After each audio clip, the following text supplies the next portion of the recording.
जब गौरी ने कहा कि वो सिद्धार्थ के साथ वीरानगढ़ से बाहर निकलने का रास्ता ढूंढ कर ही रहेगी, तो यह सुनकर मिस्टर बजाज का दिल दहल गया। लेकिन इतना कहकर मिस्टर बजाज रुक गए। पहले ही मिस्टर बजाज उस मनहूस जगह पर आना नहीं चाहते थे, लेकिन वो अपने फर्ज के हाथों मजबूर थे। बात दरअसल ये थी कि जब वहां फैक्ट्री एस्टैब्लिशमेंट की बात हुई थी, तब भी मिस्टर बजाज ने कोशिश की थी कि वो अपने बॉस को उस जगह के खतरे के बारे में बता सके, लेकिन उनके कहने से भी कुछ भी नहीं हुआ। इसके बाद जब वो उस जगह पर आने से सिद्धार्थ को रोकने की कोशिश कर रहे थे, तब मौत से उनका खुद का सामना हुआ। गौरी, मैंने मौत को अपनी आंखों से देखा है। उस रात मैं पूरे होश व हवास में कार ड्राइव कर रहा था। मौसम भी बिल्कुल बढ़िया था। मैं किसी भी कीमत पर सिद्धार्थ को रोकना चाहता था, लेकिन इससे पहले कि मैं गांव की बॉर्डर क्रॉस कर पाता, अचानक से वहां बड़ा सा पेड़ ठीक मेरी कार के आगे गिर गया और उसके बाद मुझे वो खौफनाक चेहरा दिखाई दिया, जिसकी दहशत अभी तक मेरे जहन में ताजा है।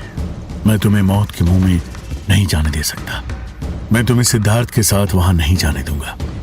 मिस्टर बजाज ने कहा, डैडी, अभी आप बहुत ज्यादा गुस्से में हो। आपकी हालत भी ठीक नहीं है।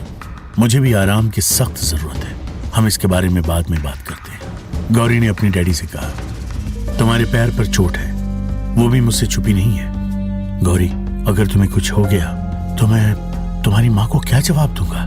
तुम्हें उस हवेली से दूर रहना होगा, और सिद्धार्थ से भी। मिस्टर बजाज ने आगे कहा।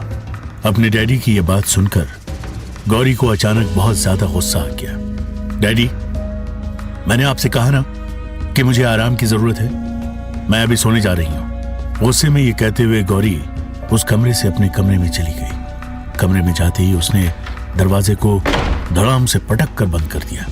गांव का वो सर्किट हाउस अंग्रेजों के जमाने का था। हालांकि वो पुराना हो चुका था, लेकिन उसका रख रखाव बढ़िया तरीके से किया जा रहा था। ठहरने के लिहाज से वहां फैसिलिटीज अवेलेबल थी।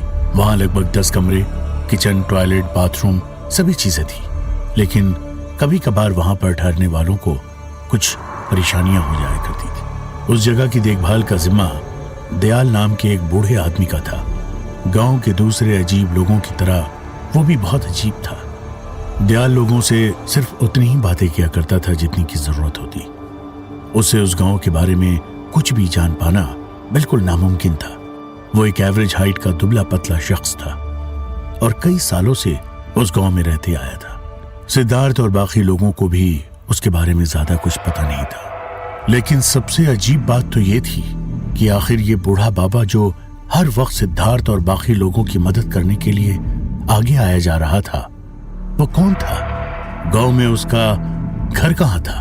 और आखिर क्यों वो अपनी जान को भी खतरे में डालने को हर वक्त तैयार रहता था? उस वक्त गौरी की इस हरकत से मिस्टर बजाज के होश उड़ गए थे। उन्होंने गौरी को इस तरह से बदतमीजी करते और इतना गुस्सा करते कभी नहीं देखा था। उन्होंने सोचा कि हो सकता है सिद्धार्थ के साथ उस हवेली के चक्कर में इधर उधर घूमने के कारण गौरी चिड़चिड़ी हो गई है। रात हो चुकी थी और दयाल ने भी सभी के लिए खाने का इंतजाम कर दिया था।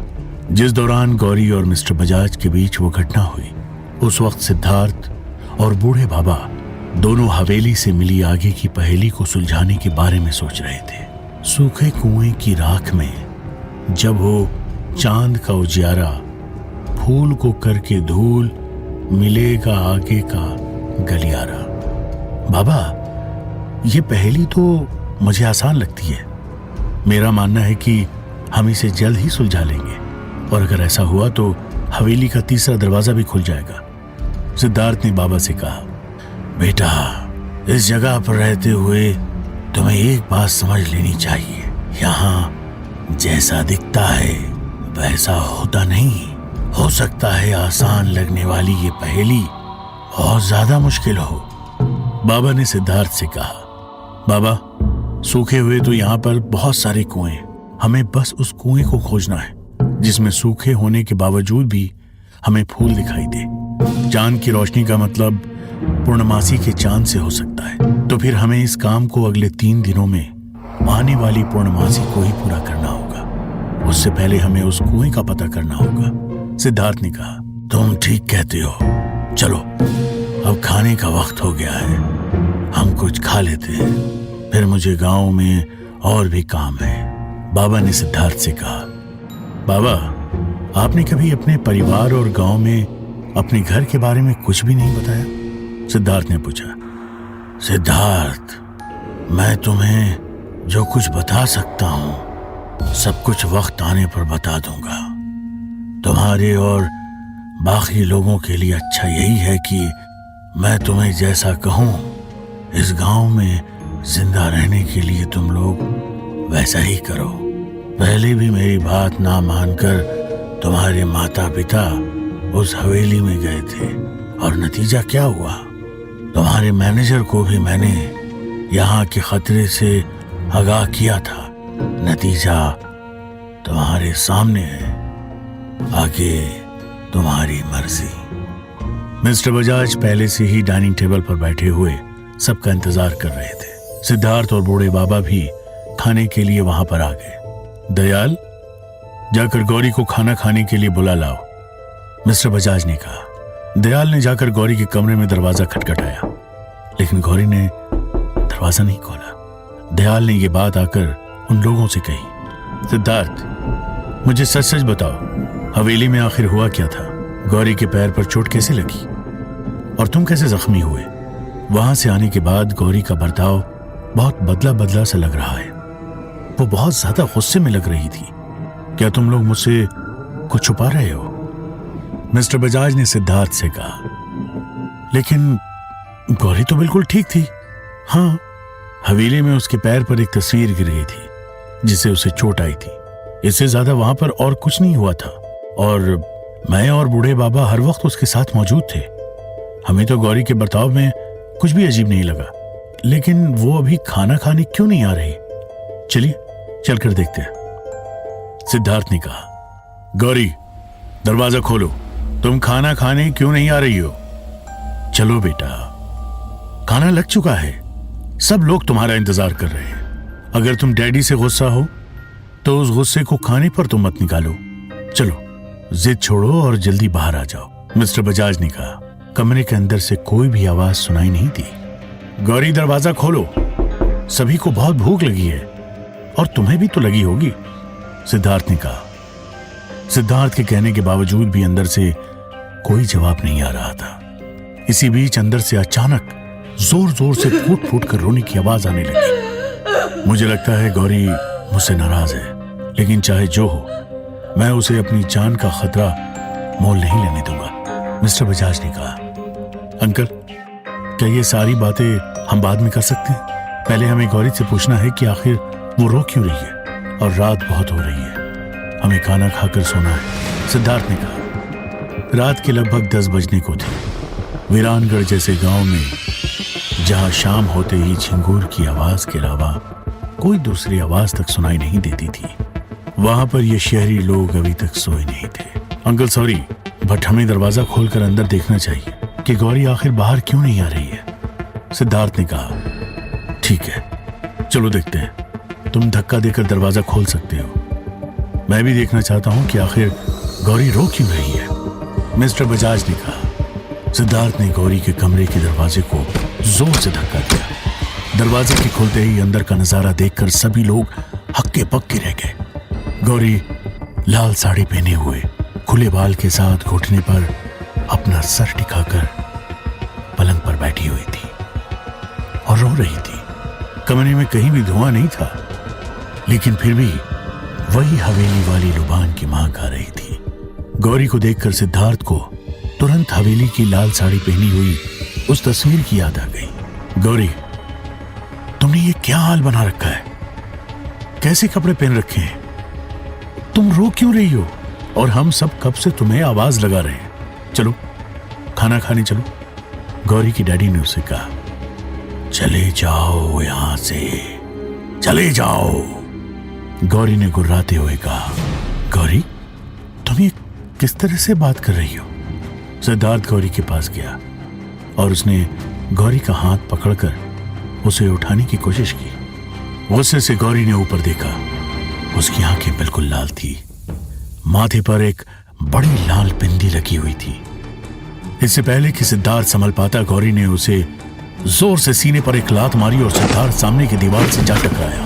धड़ाम से नीचे गिरते ही दर्द से वो कराहने लगा।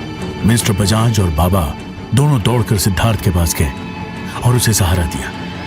सिद्धार्थ, तुम ठीक तो हो ना बेटा? तुम्हें ज्यादा चोट तो नहीं आई? मिस्टर बजाज ने कहा। अंकल, आप मेरी चिंता छोड़िए। बाबा, आप जल्दी कुछ कीजिए। मुझे लगता है गौरी पर हवेली की उस तस्वीर वाली औरत का भूत हावी हो गया है, सिद्धार्थ ने कहा। बाबा ने अपने पास रखा अभिमंत्रित जल गौरी पर छिड़क दिया। जैसे ही गौरी के ऊपर वो पानी की बूंदें पड़ी, गौरी गुस्से से चीखने लगी और पलंग पर खड़ी हो गई। गौरी की इस चीख को सुनकर उन सभी के दिल की धड़कनें बढ़ गई। ऐसा लग रहा था जैसे गौरी उन सबको जान से मार डालना चाहती हो। फिर अचानक गौरी धड़ाम से पलंग पर नीचे गिर गई। कौन सी तस्वीर वाली औरत? सिद्धार्थ, कौन सा भूत? क्या तुम जानते हो गौरी को क्या हुआ है?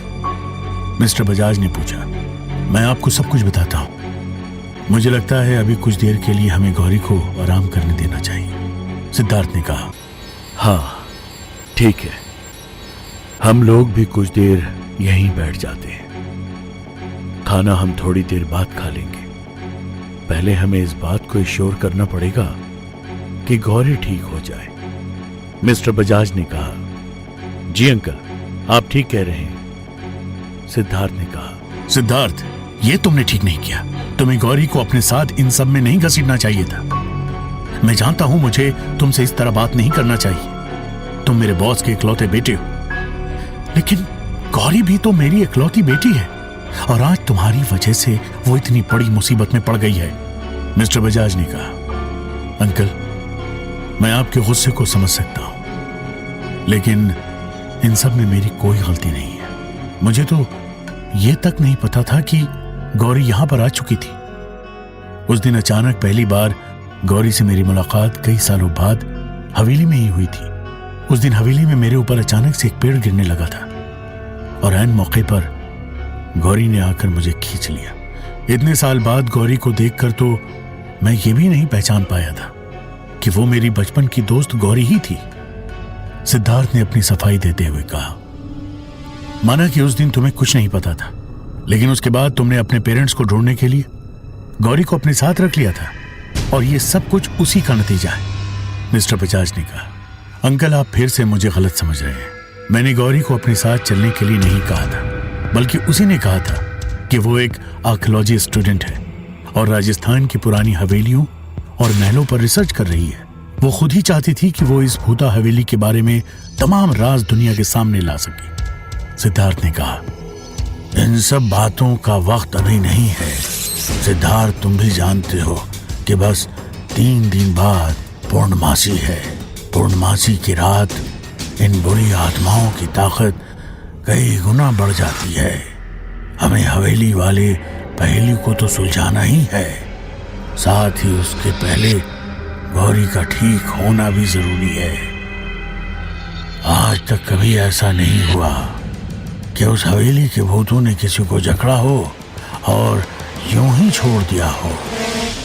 वहां के भूत हमेशा कोई ना कोई पहेली जरूर छोड़ते हैं और मुझे लगता है गौरी को बचाने के लिए भी हमें गौरी पर हावी हुई उस आत्मा की दी हुई पहेली को सुलझाना पड़ेगा। अगर ऐसा नहीं हुआ तो पूर्णमासी की रात गौरी की जिंदगी की आखिरी रात होगी, बूढ़े बाबा ने कहा। क्या गौरी पर सचमुच उस तस्वीर वाली भूतनी का साया? क्या पूर्णमासी की रात सचमुच गौरी की जिंदगी की आखिरी रात होगी? क्या सिद्धार्थ को वो दूसरी पहेली वहीं कहीं मिल जाएगी? क्या सिद्धार्थ एक के बाद एक 2 पहेलियों को सुलझाने में कामयाब हो पाएगा? कहानी में आगे क्या होने वाला है, सुनिए आगे की कहानी।